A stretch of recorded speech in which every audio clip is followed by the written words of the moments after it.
জানবো শিখবোর আজকের ভিডিওতে আমরা জানবো বিড়াল পালন সম্পর্কে কি বলে ইসলাম। বিড়ালকে যারা সহ্য করতে পারে না বা বিড়ালকে যারা আঘাত করে তাদের জানা প্রয়োজন। ইসলামের দৃষ্টিতে বিড়াল লালন পালন করা জায়েজ। বিড়াল পালনে ঘরে ইঁদুরের উৎপাত কমে আসে। এছাড়া মাছের কাঁটা, খাবারের ঝুঁটা খেয়ে আমাদের পরিবেশকেও রাখে সুন্দর ও পরিষ্কার।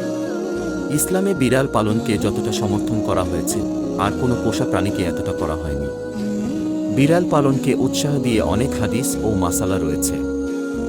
বিড়ালের মাংস খাওয়া হারাম হবার কারণে এর ঝুঁটাও হারাম হওয়ার কথা ছিল, কিন্তু কিছু হাদিসের কারণে ইসলামী চিন্তাবিদরা এর ঝুঁটাকে হারাম থেকে নামিয়ে মাকরুহ সাব্যস্ত করেছেন। হযরত কাবশা বিনতে কাব ইবনে মালিক রাদিয়াল্লাহু আনহু বলেন, আবু কাতাদা রাদিয়াল্লাহু আনহু আমার কাছে আগমন করলেন। আমি তার জন্য পানি ভর্তি একটি অজুর পাত্র উপস্থিত করলাম। এ সময় একটা বিড়াল তা থেকে পানি পান করল। তিনি ওই বিড়ালটির জন্য পাত্রটি কাত করে দিলেন, যাতে সে নির্বিঘ্নে পানি পান করতে পারে। তখন আবু কাতাদা রাদিয়াল্লাহু আনহু দেখলেন আমি তার দিকে অবাক হয়ে তাকিয়ে আছি। তিনি আমাকে বললেন, হে ভাতিজি, তুমি কি আশ্চর্য বোধ করছো? আমি বললাম, হ্যাঁ। তিনি বললেন, রাসূল সাল্লাল্লাহু আলাইহি ওয়াসাল্লাম বলেন, এরা বিড়াল অপবিত্র নয়, এরা তোমাদের আশেপাশে বিচরণকারী এবং বিচরণকারিণী। নাসাই ৩৪১।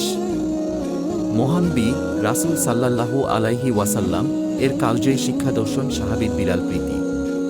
আল্লাহর রাসূল সাল্লাল্লাহু আলাইহি ওয়াসাল্লামের প্রিয় সাহাবী আব্দুর রহমান রাদিয়াল্লাহু আনহু বিড়াল পালন পছন্দ করতেন। জামার আস্তিনের ভেতর পোষা বিড়াল নিয়ে ঘোরাফেরা করতেন। একদিন তিনি জামার আস্তিনের নিচে একটি বিড়াল ছানা নিয়ে রাসূল সাল্লাল্লাহু আলাইহি ওয়াসাল্লাম এর দরবারে উপস্থিত হন। সেই সময় বিড়াল ছানাটি সবার সামনে বেরিয়ে পড়ল।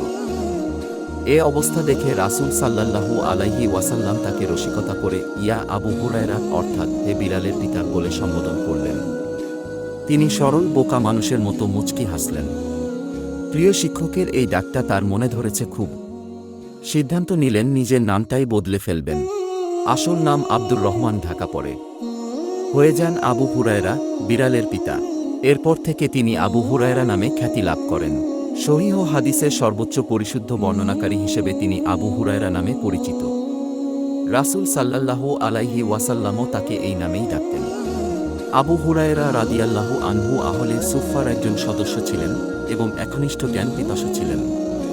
তিনি ৩ বছর নবী মুহাম্মদ রাসূল সাল্লাল্লাহু আলাইহি ওয়াসাল্লামের সান্নিধ্যে ছিলেন এবং বহু সংখ্যক হাদিস আত্মস্থ করেন এবং বর্ণনা করেন। হিসাব অনুযায়ী ৫৩৭৪টি হাদিস তার কাছ থেকে লিপিবদ্ধ হয়েছে। বলা হতো যে উর্বর মস্তিষ্ক ও প্রখর স্মৃতিশক্তির অধিকারী ছিলেন তিনি।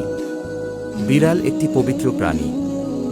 রাসূল সাল্লাল্লাহু আলাইহি ওয়াসাল্লাম যখন অজু করতেন তখন নিজের অজুর পাত্র থেকে বিড়ালকে পানি পান করাতেন। আব্দুল্লাহ ইবনু মাসলামা, দাউদ ইবনে সালেহ ইবনু দিনার আত-তাম্মার হতে তার মাতা সূত্রে বর্ণিত। একদিন তার মনিব তাকে আয়েশা রাদিয়াল্লাহু তাআলা আনহুর কাছে হারিসা সহ প্রেরণ করেন। হারিসা হল গোস্ত, ফলমূলের বিচি এবং আটার সমন্বয়ে তৈরি একটি উপাদেয় খাদ্য। তৎকালীন আরব সমাজে তা উপাদেয় খাদ্য হিসাবে পরিচিত ছিল। অতঃপর তিনি তার নিকট পৌঁছে দেখলেন আয়েশা রাদিয়াল্লাহু তাআলা আনহু নামাজ পড়ছেন। তিনি আমাকে হারিসার পাত্রটি রাখার জন্য ইশারা করলেন। ইত্যবসরে সেখানে একটি বিড়াল এসে তা থেকে কিছু অংশ খেয়ে ফেলল। আয়েশা রাদিয়াল্লাহু তাআলা আনহু নামাজ শেষে বিড়ালটি যে স্থান থেকে খেয়েছিল সেখান থেকেই খেয়ে বললেন, রাসূল সাল্লাল্লাহু আলাইহি ওয়াসাল্লাম বলেছেন, বিড়াল অপবিত্র নয়, এরা তোমাদের আশেপাশেই ঘোরাফেরা করে। আমি রাসূল সাল্লাল্লাহু আলাইহি ওয়াসাল্লামকে বিড়ালের উচ্ছিষ্ট পানি দ্বারা অজু করতে দেখেছি। আবু দাউদ ৭৬। বাড়িতে বিড়াল পালনের বিধান। ইসলামী স্কলাররা বলেছেন বিড়াল পালন বৈধ, তবে তাকে কোনো ধরনের কষ্ট দেওয়া যাবে না। বিড়াল পুষতে চাইলে অবশ্যই তাকে পর্যাপ্ত খাদ্যপানীয় সরবরাহ করতে হবে। বিড়ালের প্রতি যথাযথ দয়া অনুগ্রহ দেখাতে হবে। মসজিদে হারাম কিংবা মসজিদে নববীতে প্রচুর বিড়াল ছোটাছুটি করতে দেখা যায়। আগত মুসল্লিরাও তাদের পানি কিংবা খাবার দিয়ে থাকেন।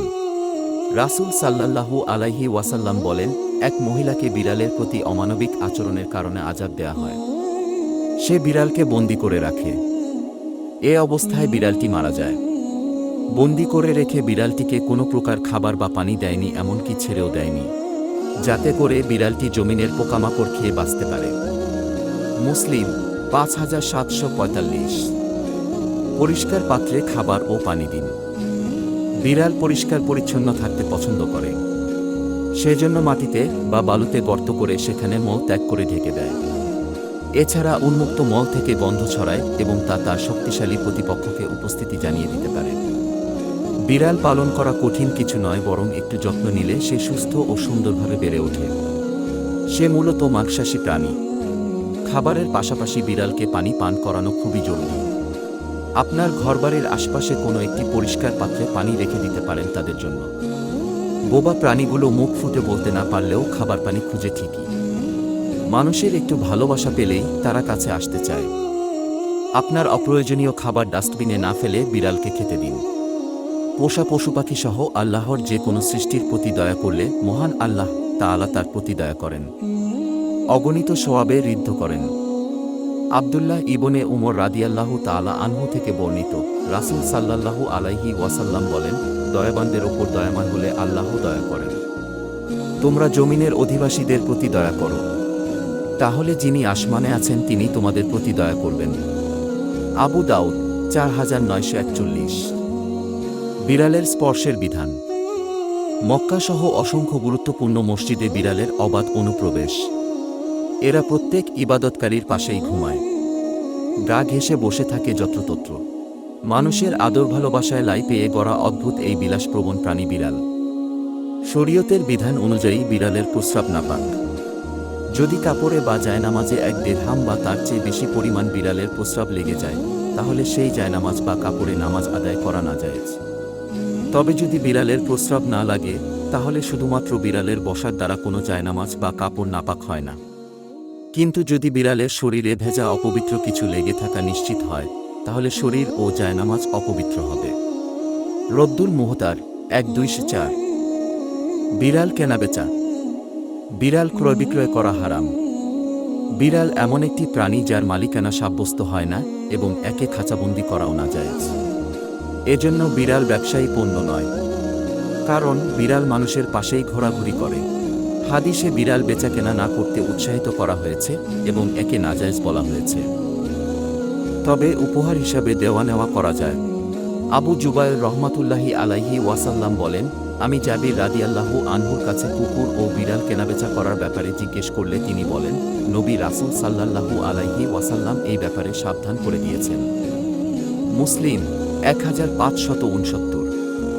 জাবির ইবনে আব্দুল্লাহ রাদিয়াল্লাহু আনহু বলেন, রাসূল সাল্লাল্লাহু আলাইহি ওয়াসাল্লাম কুকুর ও বিড়ালের বিক্রয় মূল্য গ্রহণ করতে নিষেধ করেছেন। আবু দাউদ 3479। ইসলামী স্কলারদের মধ্যে বিড়াল কেনাবেচায় মত পার্থক্য থাকলেও অনেকে কঠোরভাবে নিষেধ করেন। ইমাম ইবনুল কাইজিম রহমতুল্লাহ আলাইহি ওয়াসাল্লাম বিড়াল কেনাবেচাকে হারাম হিসেবেই সাব্যস্ত করেছেন। জাদুল মাআদ 5 খণ্ড 68। ভিডিওটি ভালো লাগলে লাইক দিতে ভুলবেন না। জানব শিখব নিত্য নতুন ভিডিওগুলো পেতে আমাদের চ্যানেলটি সাবস্ক্রাইব করুন।